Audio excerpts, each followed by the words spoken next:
Hi there. I very regularly get questions about people not being happy with their detailing or not getting consistent results out of their detailing or their design drawings. I'm going to give you 3 tips for getting better details out of your ProSteel.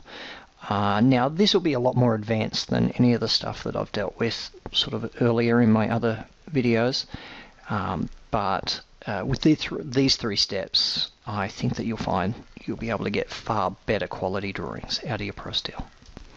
So the first thing we're going to run through is we'll run through the reference points. The reference points are the object insertion when we put our steel in. Tip number 2 that we're going to go through is the object ECS, or element coordinate system, and that will tell us exactly how the object was created and how it's going to present in detailed drawings. Tip 3 will be part descriptions, and that is for the manual connections and how manual connections work and how to get those guys to pick up the rules of our detailing. So when it comes to the initial insertion of our steel, the reference points, or the point that we're going to insert each object, is very, very important, because it actually tells ProSteel this is where I also want you to dimension to.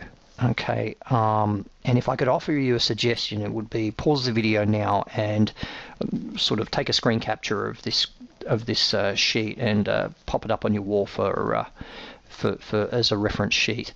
Now, just to run through it, I guess anything vertical like a column or a post or so forth, we want it to dimension from the center of the object to the grid.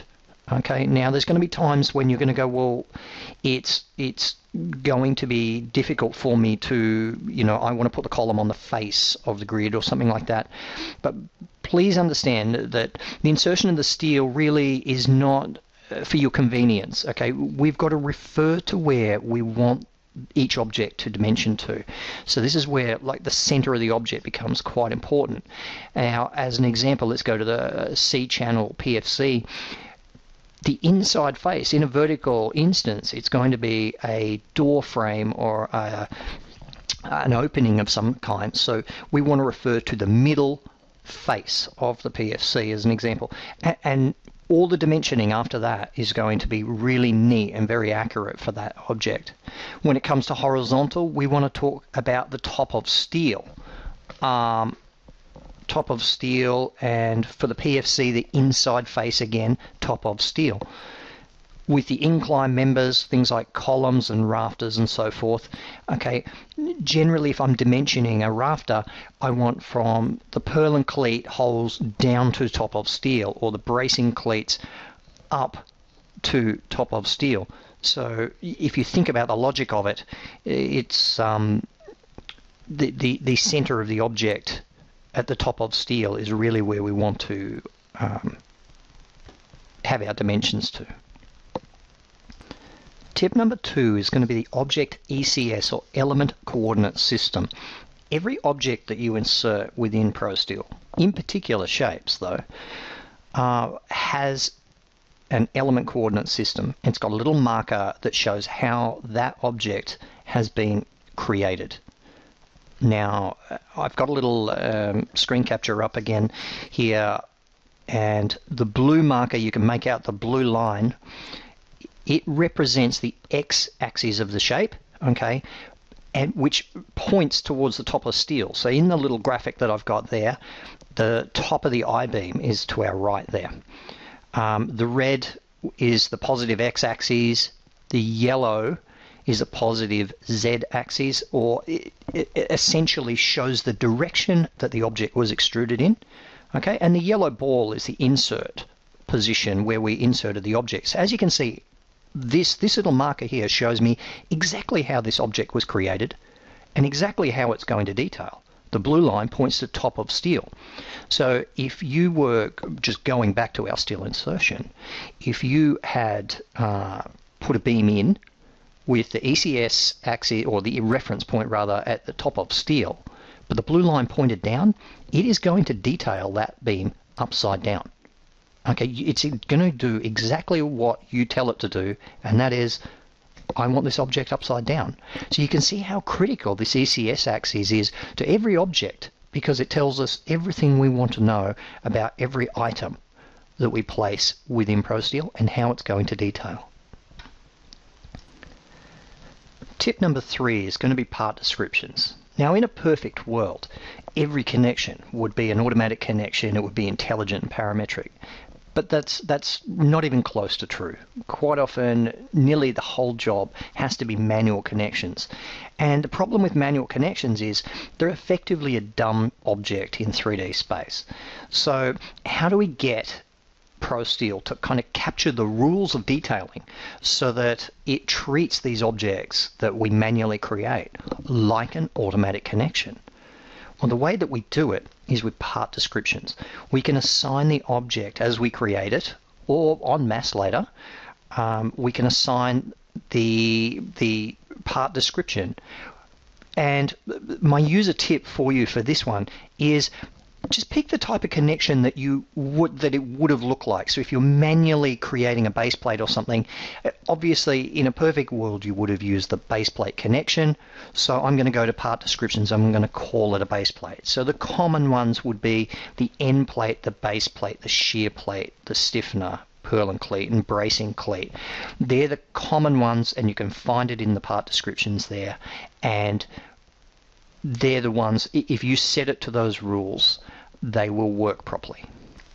So I'm just going to show you how the part descriptions work in reality. So what I'm going to do is I'm going to pop a shear plate, automatic shear plate connection in here from this beam to this column. All right. Now, if we go into the assignment of this automatic connection, you can see here that I've given a part description of a shear plate. This isn't required. I do it just because that's how I like my connections done. In reality, this has nothing to do. It will not reflect whatsoever. The part description won't reflect whatsoever on an automatic connection. If we go to the 2D detail center, let's go and find this object. Here he is here. And if I bring up the info, the internal information for that object, you can see that the object type is a shape, okay, but its element type, which is critical, is a shear plate. You cannot change that. That's an internal name for that object, and the rule for dimensioning will pick that up as a shear plate and treat it accordingly. If we have a look at this column here, you can see that it also is a shape, but its element type is a straight shape.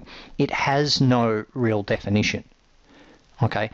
It's those objects there that we've got to be careful of, is something with no name. Now, obviously, the big beams and columns and stuff are fine, but it's the connections we're really talking about.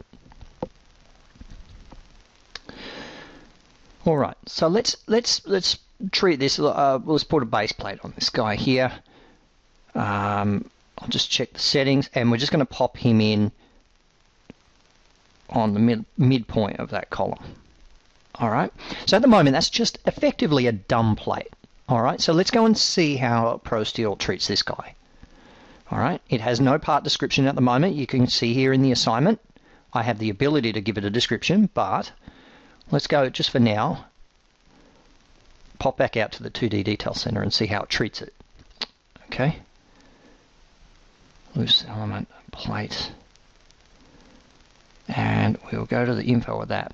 Now, he's different. You can see that this isn't a shape. It's obvious it's a plate, but it's a planar plate. Okay, that's what internally what its name is, which means just effectively flat plate. Okay, now this is what we want to watch out for. Okay, so if we have a look at the straight shapes and planar plates are what we want to watch out for. Okay, in connections, in manual connections. All right. So let's pop out of here.